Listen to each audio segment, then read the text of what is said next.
আমর রাদিয়াল্লাহু তাআলা আনহু একজন বয়স্ক সাহাবী এবং উনার পা ভাঙ্গা। আমরার বাসায় উনি ল্যাংড়ায় ল্যাংড়ায় হাঁটে, খুঁড়িয়ে খুঁড়িয়ে হাঁটে, এক পায়ের উপর বেশি বর দিয়ে দিয়ে হাঁটে, আরেকটা পা শুধু সিম্পল আছে, এই পায়ের উপর তিনি ভর দিতে পারেন না। উনার তিনটা ছেলে, উনার ইসলাম গ্রহণটাও অনেক আকর্ষণীয়। প্রসঙ্গ এসে গেছে, একটু বলি।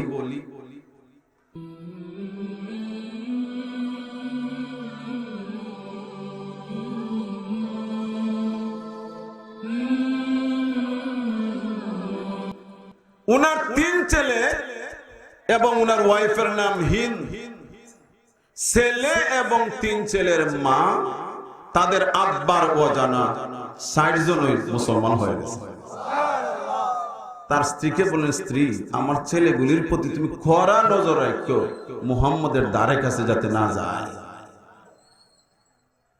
মা বললেন, কড়া নজর তো রাখি ঠিকই, আমার যতটুকু মনে পড়ে মনে হয় আমার তিনটা ছেলে মনে হয় ওনার কাছে মাঝে মাঝে যায়। হালকার উপর কথা চলতেছে। এক পর্যায়ে আমর রাদিয়াল্লাহু তাআলা বলেন, হে আমার ছেলেরা, শুনেছি তোমরা নাকি ওনার কাছে যাও।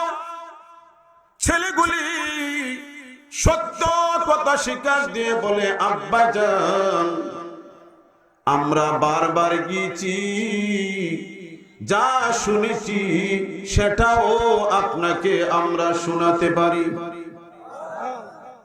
আমর রাদিয়াল্লাহু তাআলা বললেন, কি শুনেছো আমার একটু শোনাও। ছেলে বাবারে শোনাইতে লাগলো, বিসমিল্লাহির রহমানির রহিম,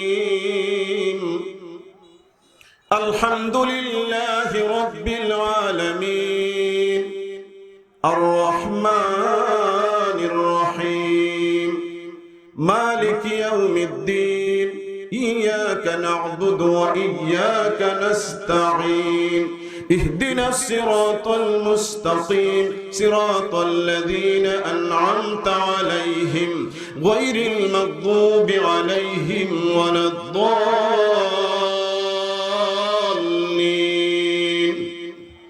জিজ্ঞেস করি কোন সূরা? লেট করলে হবে না। কোন সূরা? ফাতিহা শব্দের অর্থ হইল ওপেনিং, শুভ উদ্বোধন। যেহেতু আল্লাহ ১১৪টি সূরার কোরআন নাযিল করেছেন, সেই কোরআনটা খুলেছেন আল্লাহ এই সূরা দিয়ে। লা সালাতা ইল্লা বিফাতিহাতিল কিতাব, এটা এমন একটা সূরা যে সূরা না হলে নামাজ হয় না। সুবহানাল্লাহ। তবে এই হাদিসের কিছু ব্যাখ্যা আছে, আমরা দেশের অনেক ভাই ব্যাখ্যা না বুঝে ইমাম সাহেবের পিছনে পড়ে, কোন নবীজি বলছেন না পড়লে নামাজ হইতো না। এটা ভুল। নবীজির এই হাদিসের অর্থ হলো, আপনি একা একা যখন সুন্নত পড়বেন, সূরা ফাতিহা মাস্ট আপনাকে পড়তে হবে। কোন কারণে জামাত মিস করছেন, সূরা ফাতিহা পড়তে হবে। জামাতের এক রাকাত মিস হইছে, একা একা দাঁড়িয়ে যখন পড়বেন, আপনাকে সূরা ফাতিহা পড়তে হবে। কোন কারণে আপনি ইমাম হয়ে গেছেন, সূরা ফাতিহা আপনাকে পড়তে হবে।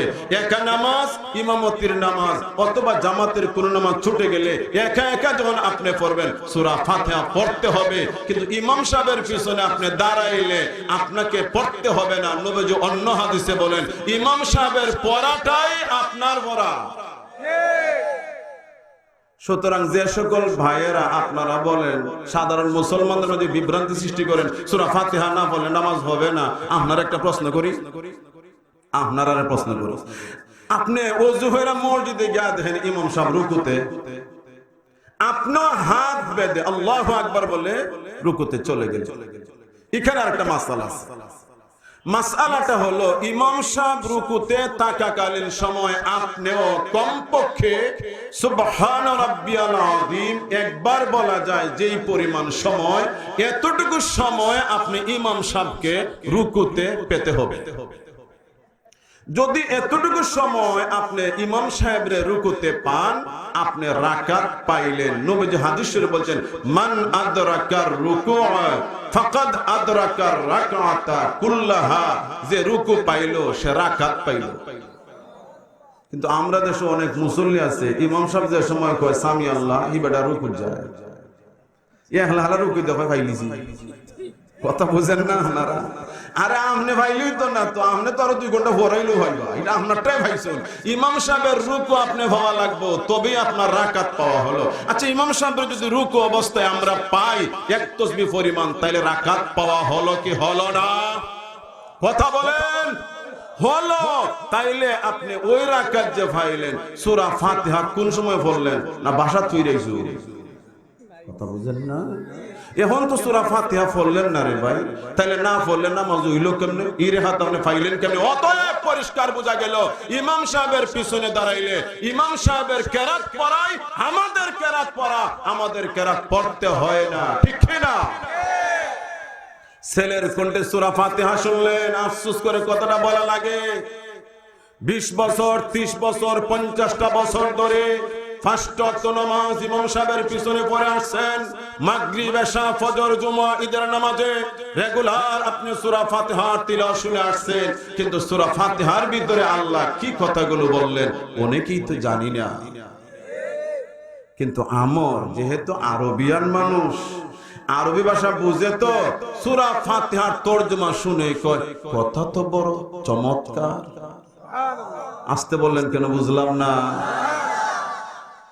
আজকে কথা তো বেড়ে যা। ও যুবক ভাই, আজকে তোমার কাছে তিলাওয়াত ভালো লাগে না, যার কাছে লাগে তার কথা বলছি। তুমি ইয়ারফোন লাগে গান শুনো, গান শুনে শুনে তুমি ঘুমাও, অথচ আমার নামের লোকটা তখন মুসলমান হয় নাই, সূরা ফাতিহার তিলাওয়াত শুনে বলতেছে, মূল্যায়ন করতেছে, যা শুনলাম খুবই চমৎকার, সুবহানাল্লাহ। ছেলেটা সুযোগ পায়, আব্বা এটা যেমন চমৎকার, যেটা বাইরে মুখ থেকে এটাই চমৎকার। উনার মুখ থেকে কথা বের হলে মনে হয় যেন মনি মুক্তা বের হচ্ছে। তাই যদি হয় তাইলে তো একটু বোঝা ফেরার দরকার। আচ্ছা, আমার একটা মাহবুদ যেহেতু আছে, মাহবুদের সাথে একটু বুঝা লই।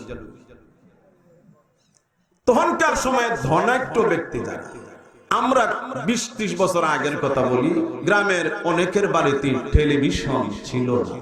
বড় লোক যারা, অবস্থা সম্পন্ন যারা, এরা বাড়ি ঘরে টেলিভিশন থাকতো। তো অনেক সময় ফুলাফানে দেখবার লাগি এটারে বারান্দায় উঠানো আনা হইতো, বাড়িওয়ালা সবাই ফাঁচি দিভাবে দেখতো। এখন কোন আর ফাঁচি দিভাবে দেওয়ার সুযোগ আছে? এখন সবাই ধনী, কথা বলেন না কেন? সবাই ধনী। কুরবানি না দিতাম পারি, যাকাত না দিতাম পারি, হজ না করতাম পারি, 26 বুঝি নাই। কথা বলেন না কেন? 26 ইঞ্চি কালার টেলিভিশনের লাগে কিন্তু আমরা 8 খাত না গীতা সবের গরো পার্সোনাল অবস্থা আছে, ব্যবস্থা আছে। এই জন্য আজকে আমাদের এই অবস্থা। বন্ধুগণ আমার, তো ছেলেগুলির কথা শুনলো আর বললো আমার মাহবুদের সাথে একটু বুঝালই। আর মাহবুদের পার্সোনাল একটা খাটের মাহবুদ ছিল, তো মাহবুদের পিছনে দাঁড়ায় কয়, মাহবুদ আমার ফুলাফানে যে একটা তিলাওয়াত শোনাইলো, আমার কাছে তো চমৎকার লেগেছে, আমি কি গ্রহণ করতে পারি? মাহবুদে তো কথা হয় না, তো বুঝছি তুমি ভয়লই রাগ করলিস। ঠিক আছে, কয়েকদিন যাক, তোমার রাগ, দুঃখ, মান, অভিমান এগুলো একটু শেষ হোক। এরপর এই ছেলেরা করছে কি, বাবার ধ্যান নষ্ট করার জন্য এই মাহবুদটার একটা ডাস্টবিনে ফেলে দিল। পরের দিন সকালে দেখে মাহবুদ নাই। আর মাহবুদ গেল কই? গিয়ে দেখে ডাস্টবিনে উল্টিয়া হয়ে রয়েছে। তোমার বুঝি দশা, হাতে কোনো অস্ত্র নাই তো। আবার 2 মোচ্চা খাড়া কইরা 2 হাতে 2টা অস্ত্র, এক হাতে বর্ষা আর এক হাতে তরবারি গোড়াইলি। পরের দিন আবার ছেলেরা তার বন্ধুদেরকে নিয়ে এটারে তাদের একটা কুকুরের বাচ্চা ঠেঙ্গের সাথে ফাঁস লাগাই আসছে। আসিয়া দেখে মাহবুদ তো নাই, খুঁজতে খুঁজতে গিয়া দেখি এই অবস্থা। এই বুঝি তোমার অবস্থা, তাইলে আমার অবস্থা? তোমার নিজেরই যদি সেভ করার মতো ক্যাপাসিটি না থাকে, আমাকে তুমি বাঁচাইবা? নবীজির কাছে গিয়ে ইসলাম গ্রহণের কিছুদিন যেতে না যেতে উহুদের ডাক, উনার 3টা কিংবা 4টি ছেলে ছিল। ছেলেদের বলে, আমার ছেলেরা জিহাদের ডাক এসেছে, তোমাদের চিন্তা ভাবনা কি? ছেলেগুলি বলল, আব্বা জিহাদের জন্য আমরা নাম লিখিয়ে আসছি। তোমরা তো বেটা এখন তরুণ যুবক, হায়াতে বাঁচলে বহুত যুদ্ধ করতে পারবা, আমি যে বুড়োই গেছি হায়াতে ভাই মুখে না, আমার নাম লেখাইলে না, আসতে হইবা হন। সুবহানাল্লাহ। আমরা দেশের বুড়া হল যাদের কোনো খাম খাজ নাই, তবলিগের কথা কইলে না রে আমার খাস উঠি যায়, কথা হইল না, আমার প্রস্রাবে ডিস্টার্ব করে, ঘন ঘন ঘুম থেকে উঠা লাগে, কত যে যন্ত্রণা, কত যে অজুহাত। আমি কিন্তু আগেই বলছি, আমর রাদিয়াল্লাহু তাআলা পা ভাঙা, একটা পায়ের উপর তিনি ভর দিতেই পারেন না, এক পায়ের উপর ভর দিয়ে খুঁড়ি করে লেংড়ে লেংড়ে হাঁটেন, আর তিনি বলেন, যা জিহাদের নামে মুজাহিদদের তালিকায় আমার নামটাও লিখাইয়া।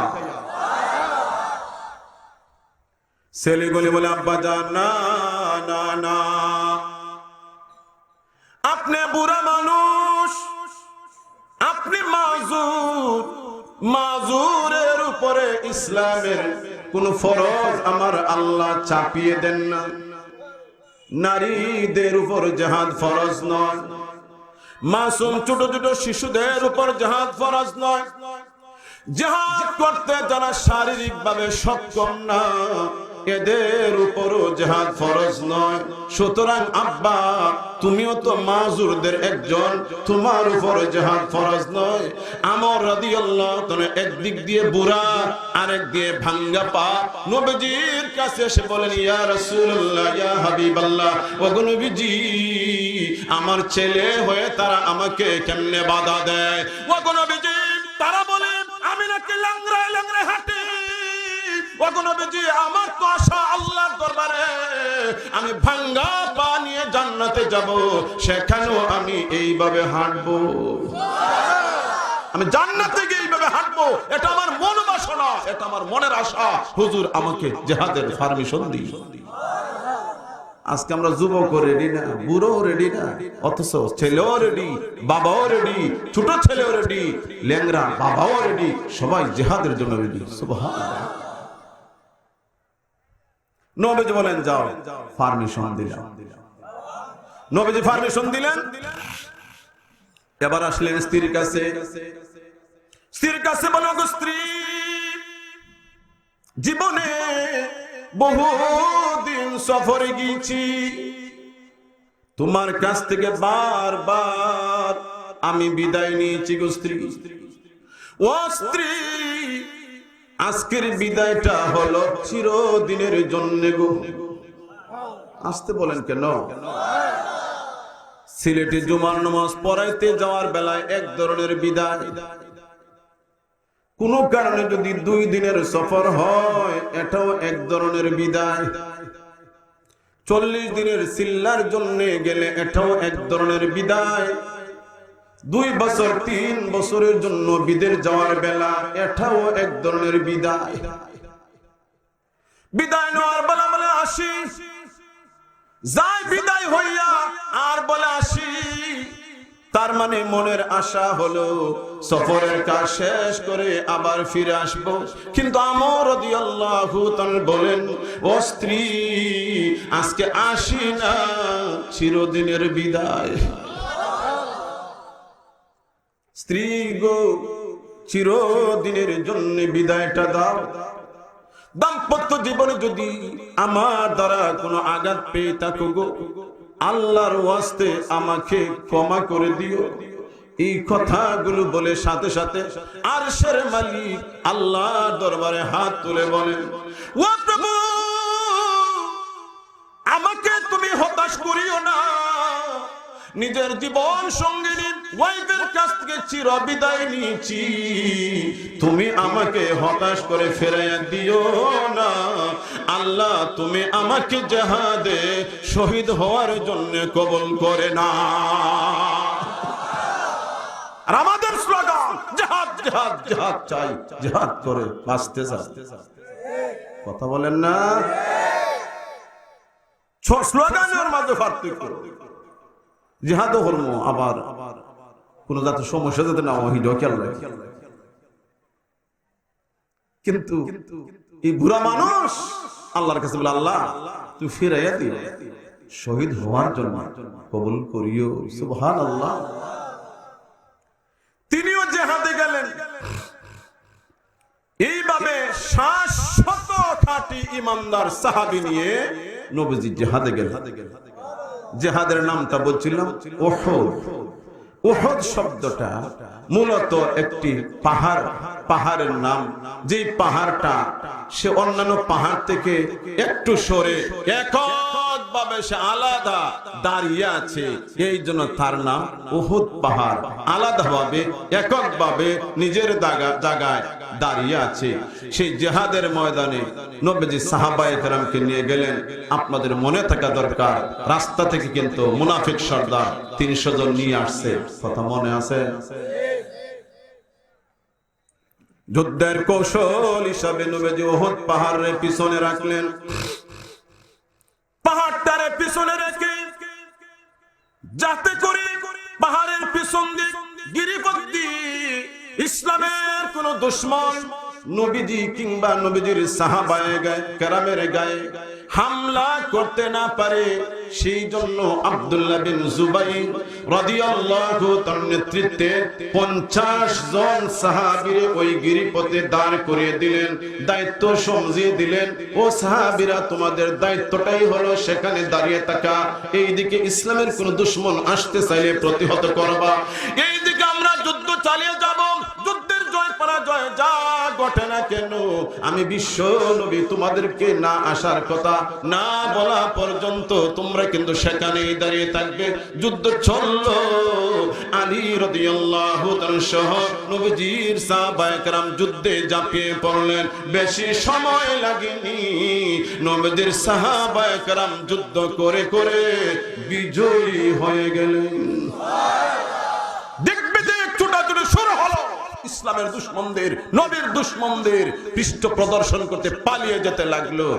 আর তারা 15 জন নারী এনেছিল সাথে, যেই সকল নারীদের বাবা মারা গেছে, চাচা মারা গেছে, ভাই মারা গেছে, স্বামী মারা গেছে, এমন আপন হারা যত নারী এদেরকে নিয়ে আসছে। এই জন্যে তোমরা উৎসাহ দিবা, উদ্দীপনা দিবা, জাগিয়ে দিবা, যাতে করে বদর যুদ্ধের প্রতিশোধ জনমের মতো নিতে পারি। এইভাবে তোমরা উৎসাহ উদ্দীপনা দিবা। ঠিকই তারা উৎসাহ উদ্দীপনা দিল, কিন্তু উৎসাহ উদ্দীপনায় কাজ হয়নি। ইমানদার বীর সাহাবায়ে কেরামের সামনে তারা মুহূর্তের জন্য টিকে থাকতে পারেনি। আল্লাহ সাহাবীদেরকে বিজয় দান করলেন। এই বিজয়ে ইসলামের দুশমনরা যে কিছু জিনিসপত্র ফেলে গেল, আল্লাহ নবীকে জানাই দিলেন, এগুলো আপনার জন্য গনিমত মাল হিসাবে আমি হালাল করে দিলাম। নবীজির সাহাবায়ে কেরাম এগুলো নিতেছেন, লইতেছেন। আর দূর থেকে আব্দুল্লাহ বিন জুবাইর রাদিয়াল্লাহু আনহুর সাথে থাকা 50 জন যে সাহাবী ছিলেন, তারা ছায়া দেখেন যুদ্ধ তো শেষ, ইসলামের দুশমনরা পালিয়ে গিয়েছে, সাহাবায়ে কেরাম বিজয় উল্লাসে মেতে উঠেছেন, গনিমতের মাল মাঠ থেকে লইতেছেন। বেকার বেহুদা এখানে দাঁড়াইয়া লাভ আছে?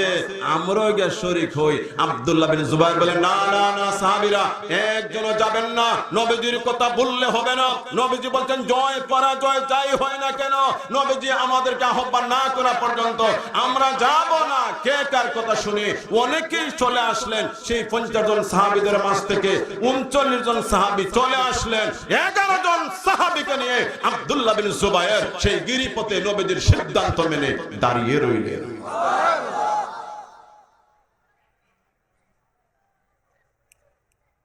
এখান থেকে আমাদের কিছু সবক, কিছু শিক্ষা নেওয়া দরকার।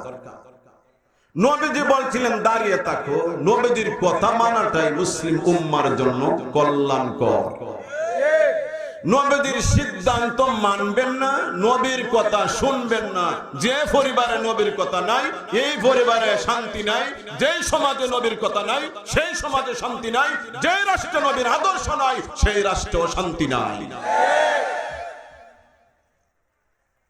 নবীজি কিন্তু সতর্কতার সাথে দায়িত্ব সমঝিয়ে দিলেন।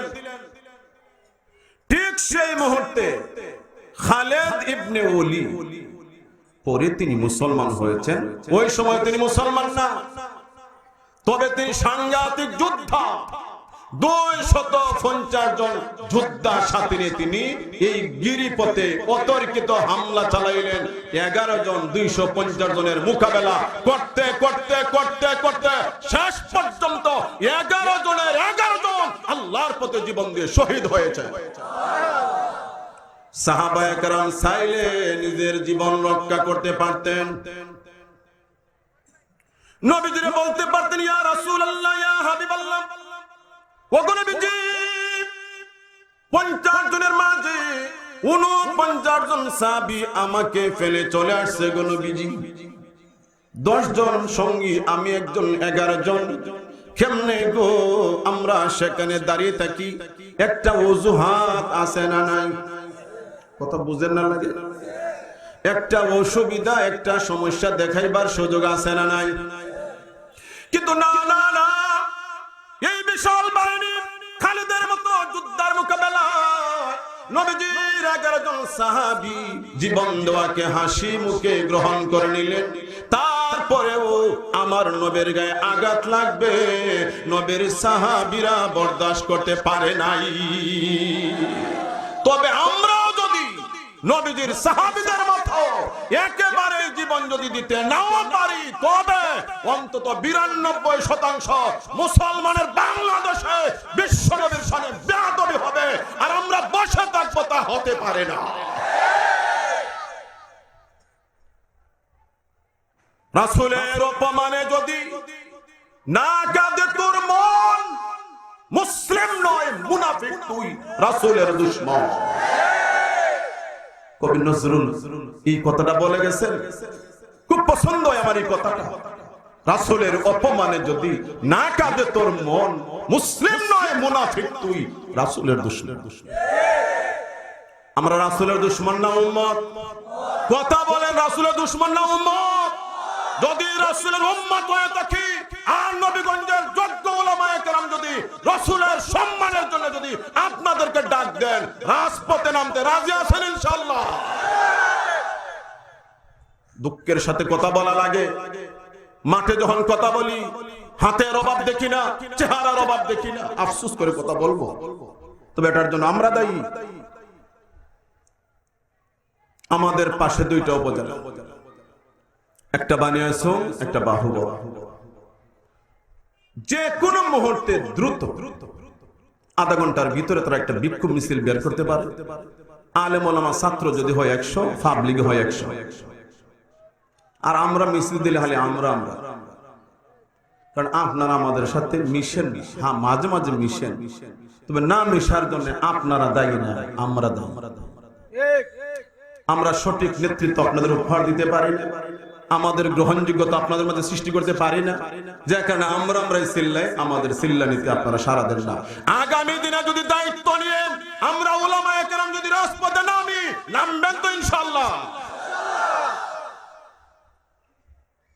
আমার বিশেষ করে সুযোগ হয় না, নবীজির উলামায়ে কেরামরা শুক্রবারে জুম্মার পরে বিক্ষোভ মিছিল করেন, আমি তো সিলেটে জুম্মা পড়ি, মাঝে মাঝে কোর্টপয়েন্টে দাঁড়িয়ে কথা বলি, এখানে দাঁড়াবার সুযোগ হয় না। সারা জীবনে একবার কয়েকদিন আগে একটা সুযোগ হয়েছিল।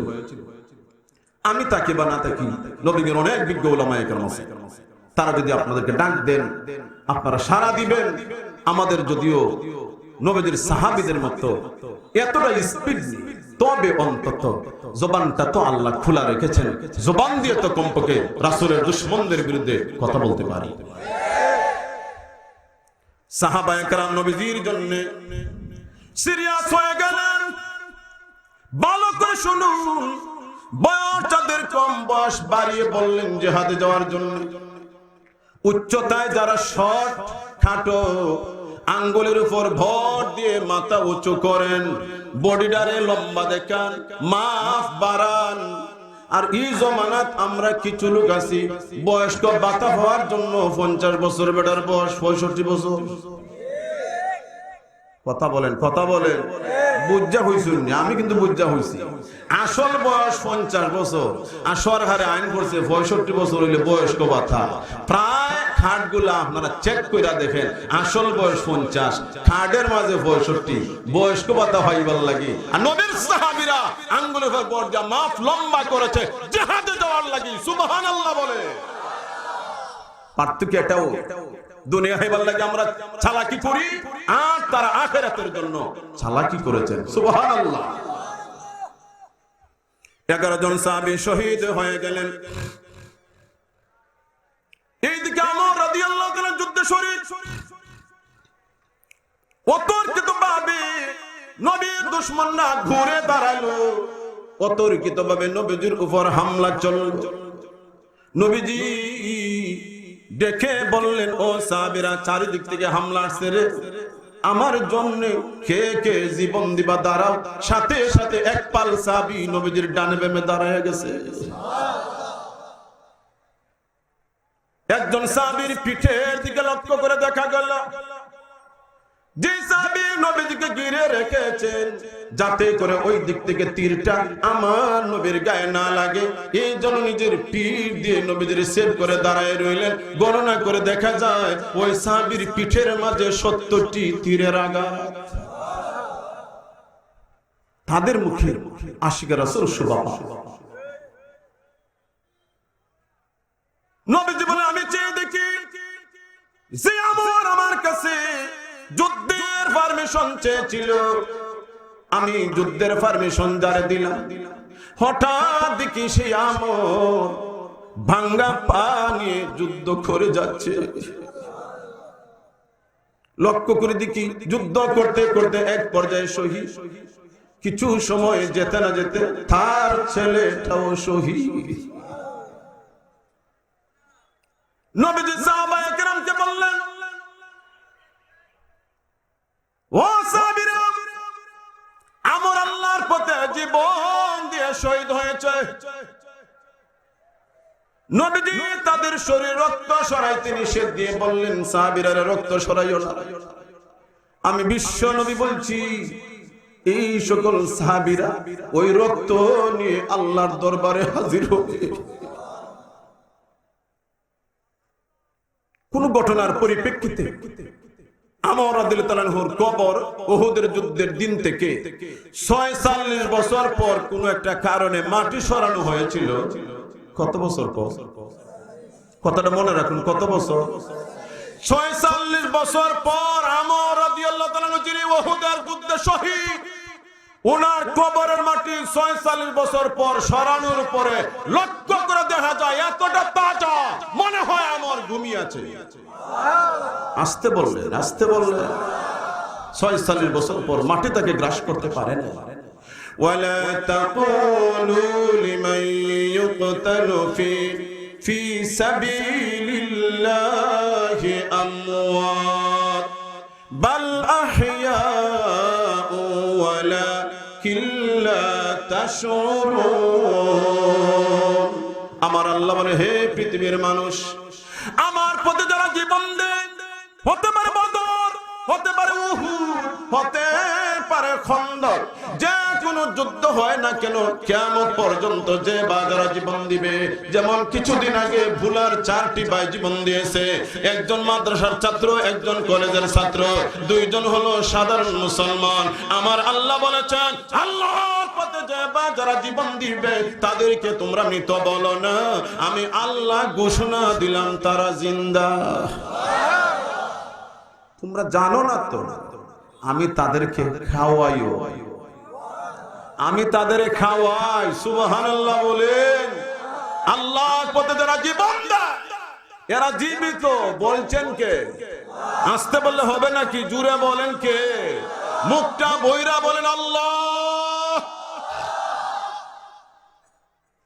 এখন আপনাদের আর একটা প্রশ্ন করি, শহীদের মর্যাদা বেশি না নবীদের মর্যাদা বেশি? বুঝছি আপনাদের একটু কনফিউশন থাকতেই পারে, তবে শহীদ আপনিও হতে পারেন, কিন্তু আপনি নবী হতে পারবেন। কখন তো বুঝছেন বিষয়টা? নবী একান্তই আল্লাহর মনোনীত, আল্লাহর একান্তই মনোনীত।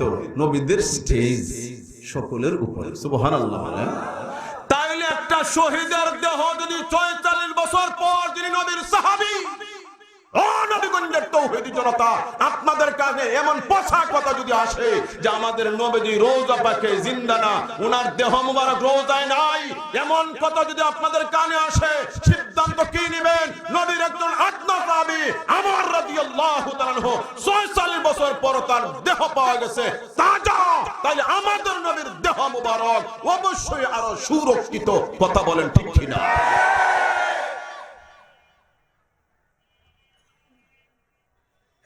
দয়াল নবী বিশ্ব নবীর চারিদিকে সাহাবীরা ঘেরাও করে রাখলেন। একটা পাপিষ্ঠ এমন ভাবে তীর মারলো যে আঘাতে নবীজির দান্দান শহীদ হলো। সুবহানাল্লাহ। নবীজি ভাঙ্গা একটা গর্তের মাঝে পড়ে গেলেন। ওই সময় মুসআব রাদিয়াল্লাহু তাআলা নামের একজন সাহাবী, দেখতে অনেকটা নবীজির মতো চেহারার কাটিং, যুদ্ধের ময়দান তো ধুলি উঠতেছে, এতটা শিওর হওয়ার সময় কোথায়? উনার শাহাদত দেখে কোন সাহাবী বললেন, হায় আল্লাহ, নবীজি শহীদ হয়ে গেছে। এক বর্ণনা।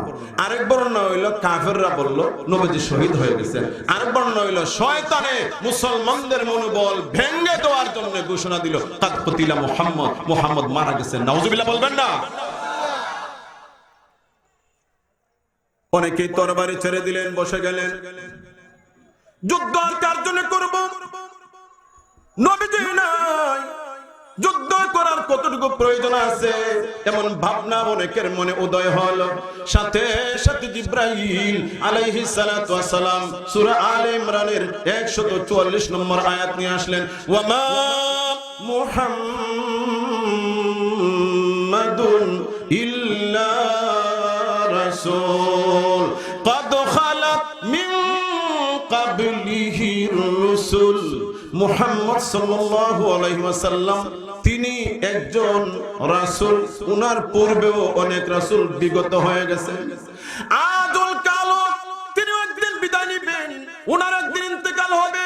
উনি যদি মারা যান অথবা তিনি যদি শহীদ হয়ে যান, তবে কি পৃষ্ঠ প্রদর্শন করে চলে যাবেন? ভালো করে শুনুন, যারা পৃষ্ঠ প্রদর্শন করে চলে যাবে মহান আল্লাহর কোনো ক্ষতি সাধন করতে পারবে না। আর যারা কৃতজ্ঞতা আদায় করবে মহান আল্লাহ তাদেরকে পুরস্কৃত করবেন। আমি জিজ্ঞেস করি, জিহাদ কার জন্য? বললেন যে আপনারা বলেন, বলাটা কতটা সুন্দর হইল। জিহাদ কার জন্য? কুরবানি কার জন্য? আজকের মাহফিলটি কার জন্য? ইন্নাস সালাতি ওয়া নুসুকি ওয়া মাহইয়ায়া ওয়া মামাতি লিল্লাহি রাব্বিল আলামিন। আমার আল্লাহ বলেন, ও দুনিয়ার মানব জাতি, এইভাবে কথাগুলো বলো, আমার নামাজ, আমার কুরবানি, আমার জীবন, আমার মরণ সব কার জন্যে? আন্দোলন হবে আল্লাহর জন্যে না ফেসবুক উঠবার লাগি, সেলফির লাগেনি? আন্দোলন ইসলামী আন্দোলন হতে হবে, ইসলামী বিক্ষোভ হতে হবে, ইসলামী মিছিল হতে হবে।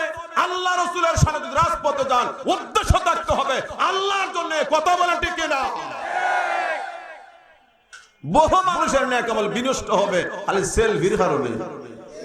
এটার নাম সেলফি নয়, ওইটা আছে সুলফি। রাগ করবেন আর মনে মনে তাহলে দুসরা আপনারাও হম না। অনেকে মনে মনে এটা জপতেছে, আপনারাও হম না। ফেসবুক করলেই দেখি আপনারা সীমা লঙ্ঘন করা ঠিক না। জনগণ আমাদের ফলো করে, আমাদের দিকে তাকায়। আমরা যদি ফেসবুকে সীমা লঙ্ঘন করি, বাড়াবাড়ি করি, জনগণ তো আরো বেশি উৎসাহিত হবে।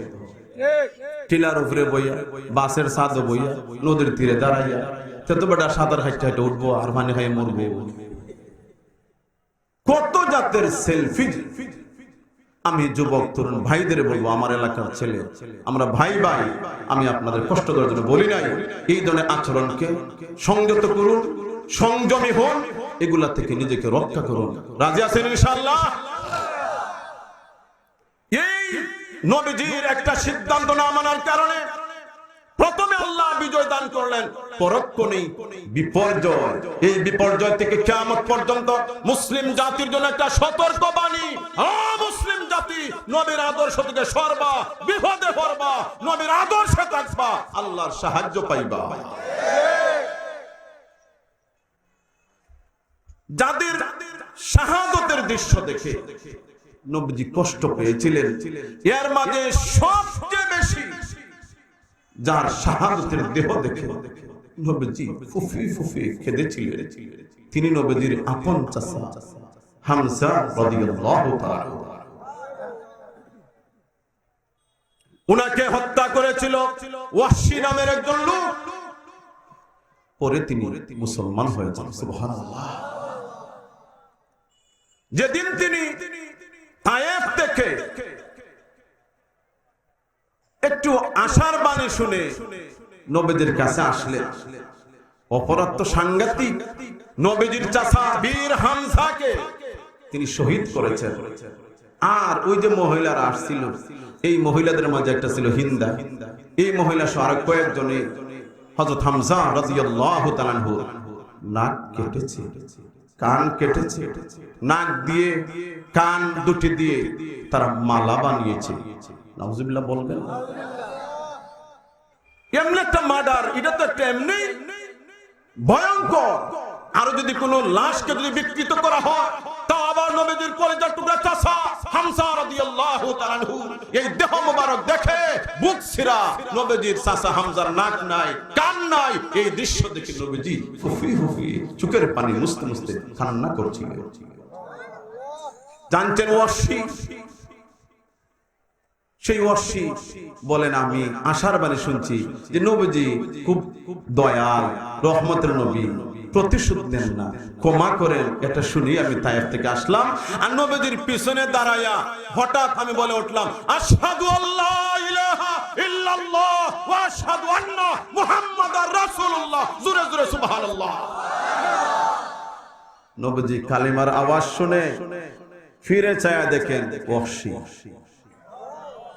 তুমি নি ওয়াহশী আমার চাচারে খুন করেছ, ঠিক আছে তুমি মুসলমান হয়েছ, আমি তোমারে ক্ষমা করলাম, তবে ওয়াহশী পারতপক্ষে তুমি আমার সামনে বসিও না, তোমারা দেখলি আমার চাচা হামজার কথা মনে পড়ে। এই ওয়াহশী নিজেই বলেন যুদ্ধের কাহিনী, খুব শর্ট করে বলছি। ওয়াহশী রাদিয়াল্লাহু আনহু বলেন, আমি হাবশী বংশের, আমার মালিক ছিল জুবাইর ইবনে মুতঈম, তো জুবাইরের চাচা বদরের যুদ্ধে মারা গেছে। এখন এই জুবাইর বলতেছে ওয়াহশী, তুই তো আমার গোলাম, মুক্ত হইতে চাস নি? জি, বলে একটা পথ আছে। বদরের যুদ্ধে মুহাম্মদ সাল্লাল্লাহু আলাইহি ওয়াসাল্লামের সাথীরা আমার চাচারে মারছে, তুই যদি নবীর চাচারে মারতে পারস তো তোরে মাফ করে দিব, মুক্ত হইরা দিব। ওয়াহশীকে আমার যুদ্ধের মনোভাব ছিল না, এরপরও মুক্ত হইবার লাগে আচ্ছা যায়। তো আমি আমার কৌশলে কৌশলে থাকি, যুদ্ধ শুরু হইল। হঠাৎ আমাকে একজন দেখিয়ে বলল, তুমি যে হামজা ছিল না? আরে এই যোদ্ধা যারা আছে, হামজা আলাদা, হামজার মাথার মাঝে উট পাখির একটি ফোর মুকুটের মতো, এমন দৃশ্য কারো মাথায় নাই, উনি হামজা। ওয়াহশী বলেন, আমি দেখলাম, আমার বর্ষা তাক করলাম, রেডি হলাম, আমি কিন্তু আবার খুবই এক্সপার্ট, এমন ভাবে মারলাম নাভির নিচে পড়ে পৃষ্ঠদেশ দিয়ে বের হলো। উনি আমার দিকে আইতে চাইলেন, সাথে সাথে হামজা রাদিয়াল্লাহু তাআলা আনহু উহুদের ময়দানে শহীদ হয়ে গেলেন। ওয়াহশী বলে, ও দুনিয়ার মুসলমানেরা, একান্তই যদি মারাত্মক কোন অন্যায় করে ফেলো, হতাশ হইও না, ভেঙে পড়ো না, প্রতিকারের চেষ্টা করো। বড় যদি কোনো মন্দ কাজ করো, সাথে সাথে বিপরীতে ভালো কাজ করো, তাহলে মন্দ কাজের প্রতিকার হয়ে যাবে, কাফারা হয়ে যাবে। ওয়াহশী বলেন, আমি সাথে সাথে মক্কায় চলে গেলাম। 8 বছরের মাথায় 8ম হিজরিতে আমার আল্লাহ আমার নবীকে মক্কার বিজয় দান করলেন। যে মক্কার নির্যাতনের কাহিনী 6 মাস বলল শেষ হবে না, এত নির্যাতন নবীজি এবং সাহাবায়ে কেরামের উপর। নবীজি 10 থেকে 12,000 ফোর্স নিয়ে বিজয় বেশে গো নবীজি মক্কায় প্রবেশ করলেন। আরবের লোকেরা তরতর করে কাঁপতেছে, আমাদের বুঝি আর বাঁচার উপায় নাই, যত অন্যায় করেছি সমান সমান প্রতিশোধ নিল, আমাদের রক্ষা নাই। এমন সময় নবীজি ঘোষণা দিলে, হ্যাঁ আরবের লোকেরা, যারা আল্লাহর ঘরে প্রবেশ করবে তারা নিরাপদ, নিজের ঘরে যারা প্রবেশ করবে তারাও নিরাপদ। তোমাদের দলপতি আবু সুফিয়ানের বাড়ি যারা যাবে তারাও নিরাপদ। এখন এই তিন জায়গায় যারা যেতে পারে নাই, নিজের ঘরে যেতে পারে নাই, আল্লাহর ঘর হারামে যেতে পারে নাই, আবু সুফিয়ানের ঘরেও যেতে পারে নাই, এমন লোকগুলি তত্তর করে কাঁপতেছে। তিনটি জায়গায় নবীজি নিরাপত্তার ঘোষণা দিয়েছেন, তিনটি জায়গার কোন জায়গায় যেতে পারলাম না, তাইলে তো আমাদের কোনো নিরাপত্তা নাই। নবীজি সাথে সাথে ঘোষণা দিলেন, লা তাসরিবা আলাইকুমুল ইয়াউম, হে আরবের লোকেরা ভয় পাইও না। ইউসুফ আলাইহিস সালাম যে কথাগুলো বলছিলেন ভাইদের বেলায়, আমিও সেই কথার পুনরাবৃত্তি করে ঘোষণা দিলাম, আমি তোমাদের ক্ষমা করে দিলাম। কেমন মহান হলে এমনটা হতে পারে? নবীর উম্মত তো ঠিক হোক, কিন্তু নবীর আদর্শ লালন করা তো অসম্ভব আমাদের জন্য।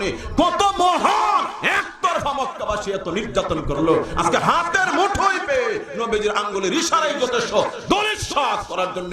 এরপরও তো নবীজি ইশারা দিলেন না, কন্ট্রোল করলেন, বরং সাহাবীরা বলেন বীর বেশে নবীজি ঢুকলেন। কেউ যদি কোনো রাজ্য জয় করে বাবার এই বুকের ফাটা আর মাথা উঁচু করে আসমানের দিকে ছায়া আঙ্গুল উঁচু করে ডায়লগ দেয়, অথচ আমার নবী বিনা রক্তপাতে মক্কা বিজয় করলেন।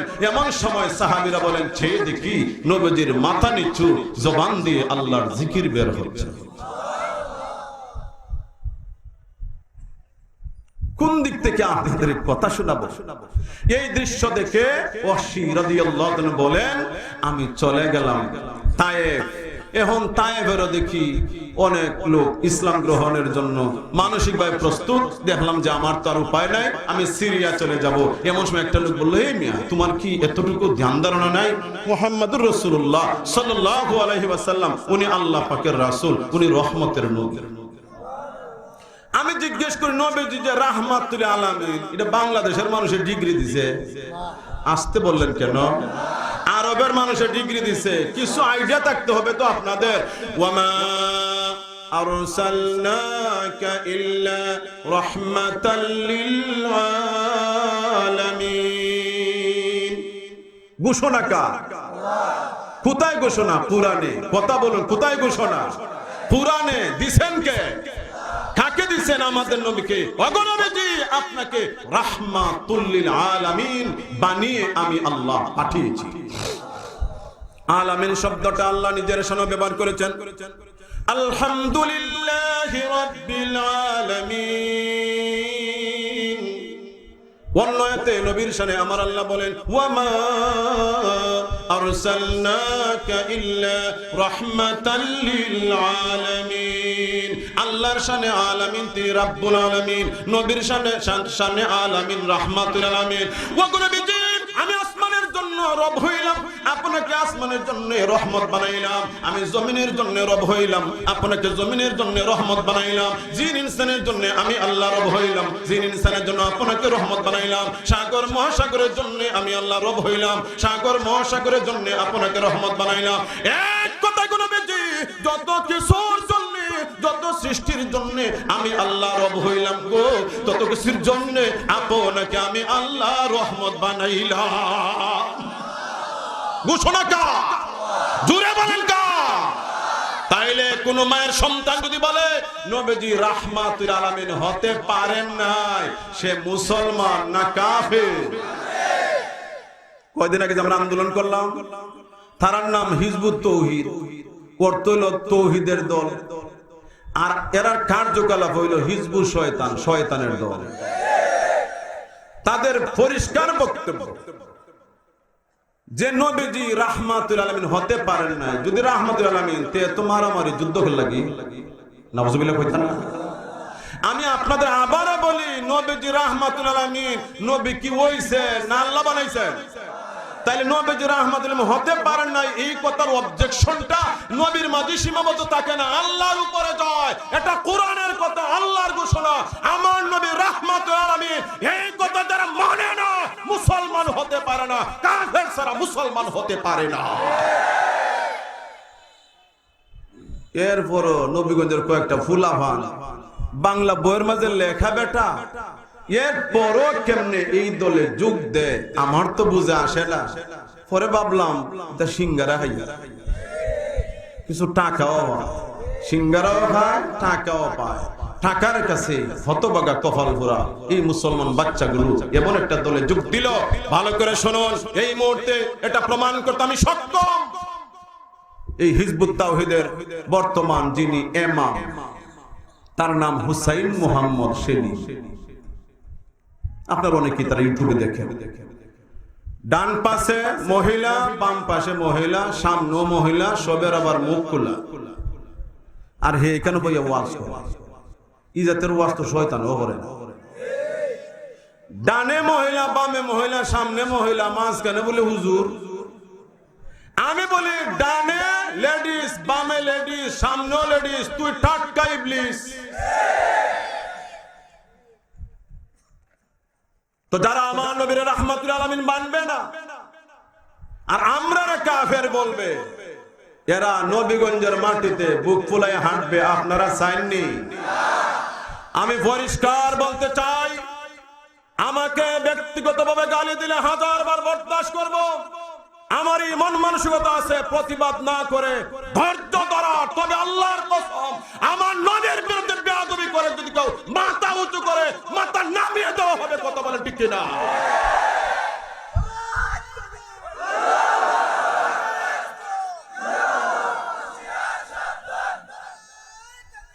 যদি আওয়াজ ঠিক রাখতে পারেন, গর্জে উঠতে পারেন, তাইলে আমি আশাবাদী আমাদের নবী নামের নবীগঞ্জে নবীর দুশ্মনের ঠিকানা হবে না, হবে না, হবে না। ওশিকে একটা লোক বলল, আহারে তুমি জানো না তিনি রাহমাতুল আলামিন, তো দয়ার সাগর। সুবহানাল্লাহ বলেন না? দয়ার সাগর তিনি, দয়ালের দয়াল, রহমতের নবী। উনি প্রতিশোধ দিবেন না। তুমি তার চাচাকে হত্যা করেছো, তাই বলে তিনি তোমাকে অবশ্যই হত্যা করবেন না, তোমাকে তিনি মাফ করে দিবেন। ওয়াহশী বলেন, সেই প্রত্যাশায় আমি চলে আসলাম, নবীজি আমাকে মাফ করে দিলেন। এরপরে আমি বললাম, হুজুর আপনি তো মাফ করছেন ঠিকই, আল্লাহ আমারে মাফ করছেন। সাথে সাথে আল্লাহ আয়াত নাজিল করে জানায় দিলেন, নবীজি আপনি কইয়ালেন আমিও মাফ করছি। হামজা রাদিয়াল্লাহু তাআলা নবীজির আপন চাচা। এই হামজার শাহাদাতের রক্ত দেখে নবীজি নিজেই ঘোষণা দিয়ে বললেন, ও সাহাবীরা, আজ আমার চাচার দেহ মুবারক রে বিকৃত করা হলো, নাক কাটা হলো, কান কাটা হলো। ও সাহাবীরা, এ পর্যন্ত যারা জীবন দিয়ে শহীদ হয়েছে, কিয়ামত পর্যন্ত যারা জীবন দিয়ে শহীদ হবে, আমার চাচা হবে সকল শহীদের সর্দার। আসতে বললেন, জোরে বলেন। আমার চাচা হবে সকল শহীদের লিডার, সাইয়্যিদুশ শুহাদা, সকল শহীদের নেতা। জোরে জোরে সুবহানাল্লাহ।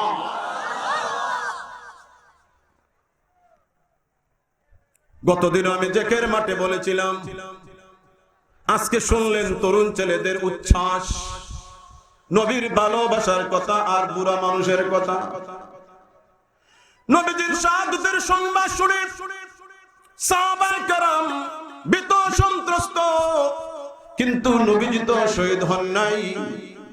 নবীজি বললেন, ইলাইয়া ইবাদাল্লাহ আনা রাসূলুল্লাহ। সুবহানাল্লাহ।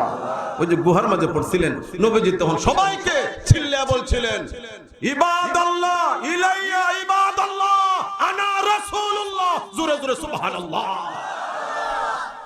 নবীজি বলে, আমার দিকে আসো হে আল্লাহর বান্দারা, আমি আল্লাহর রাসূল, আমি আল্লাহর রাসূল। কাব বিন মালিক রাদিয়াল্লাহু আনহু নবীজির কথা শুনে চিল্লায়া বলেন, কোথায় নবীর আশিকরা, ও নবীর সাহাবীরা, দৌড়ে আসো, নবীজি শহীদ হন নাই, নবীজি জীবিত। আওয়াজটা চলে গেল মদিনায়। মদিনার নারীরা কান্নায় ভেঙে পড়লেন, মাজুর মানুষগুলো কান্নায় ভেঙে পড়লেন, ছোট ছোট সোনামণিরা কান্নায় ভেঙে পড়ল। কি হয়েছে, কি হয়েছে? উহুদে নবীজি শহীদ। আজকে যদি আমাদের মতো টাটকা বয়সের কেউ মারা যায়, আত্মীয় না হলেও চোখের পানি রাখতে পারি না। আর কোথায় গো দুধ জাহানের সর্দার রহমতের নবী, যেই নবী এমন দয়ালু নবী রে, হাসরের মাঠে সমস্ত নবী রাসূল উম্মতরে বলবে আর ইয়া নাফসি বলবে, শুধু এই দরদি নবী গো উম্মতি উম্মতি বলে স্লোগান তুলবে। নারীরা কান্নায় ভেঙে পড়লেন, কে হবে ইসলামের? নারীরা কান্নায় ভেঙে পড়লেন, কে হবে মদিনার, কি হবে মুসলমানের? একজন নারী বলল, আমি আর থামতে পারি না, আমি সরাসরি স্পটে না গিয়ে আমার নবীর না দেখা পর্যন্ত আমি থামতে পারি না। একজন নারী। বাসা বাড়ি থেকে অনেক মা বোন শুনছেন, আপনাদের কাছে ভাই ছেলের মতো হয়ে কথা বলবো, আপনারা সংযমী জীবনযাপন করুন, মুসলিম নারীর মতো বেশভূষা গ্রহণ করুন, মুসলিম নারীর মতো সাজসজ্জা গ্রহণ করুন।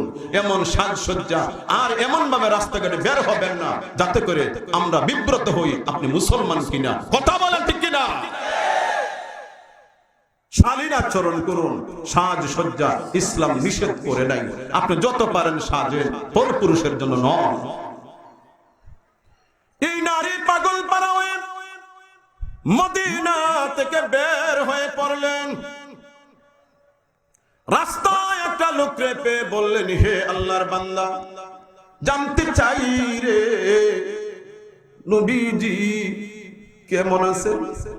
লোকটি বলল, ওগো আল্লাহর বান্দি, তোমরা যেমন শুনেছ আমিও শুনেছি নবীজি শহীদ। আসল খবর গো আমার কাছে নাই, তবে আমি যেটা জানি তোমার ভাই শহীদ হয়ে গেছে।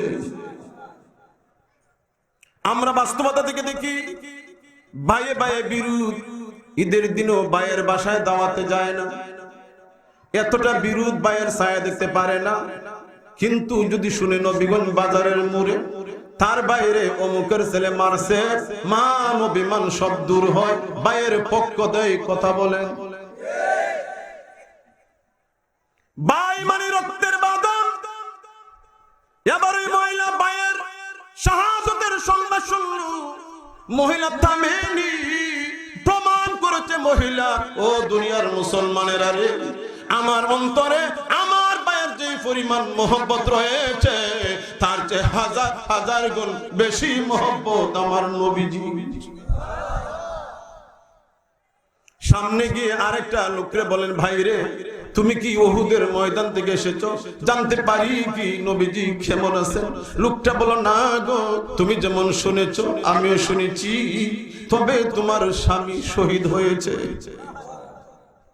বিবাহিতা নারীদের সবচেয়ে বড় আস্তানা হলো স্বামীর সংসার।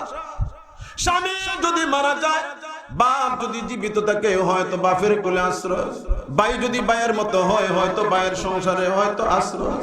অনেক বাবা আশ্রয় দেয় না, ভাই আশ্রয় দেয় না, অনেক নারীদের জীবনের বিড়ম্বনা আমাদের জানা রয়েছে।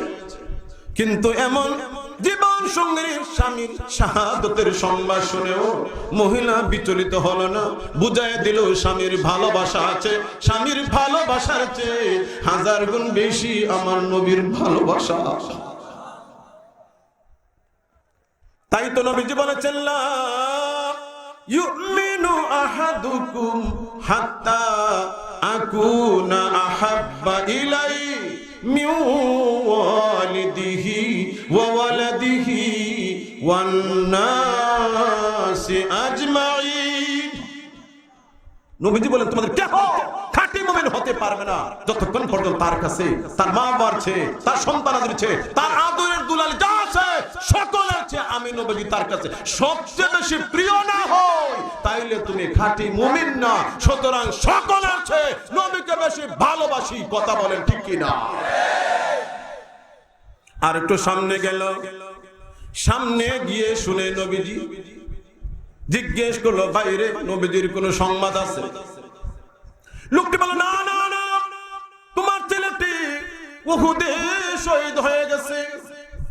এরপর মহিলাটি তামিলি নবীজির কাছে গিয়ে বলে, ইয়া রাসূলুল্লাহ, ইয়া হাবিবাল্লাহ, ওগো নবীজি কুল্লু মুসিবাতিন বাদা মুহাম্মাদিন সাহলুন ওয়া নবীজি আমার অনেক যন্ত্রণা ব্যথা বেদনা স্বামী হারানোর যন্ত্রণা ভাই হারানোর যন্ত্রণা ছেলে হারানোর বেদনা আপনাকে দেখার পর আর রইল না। এই হলো নবীর প্রতি তাদের ভালোবাসার প্রমাণ।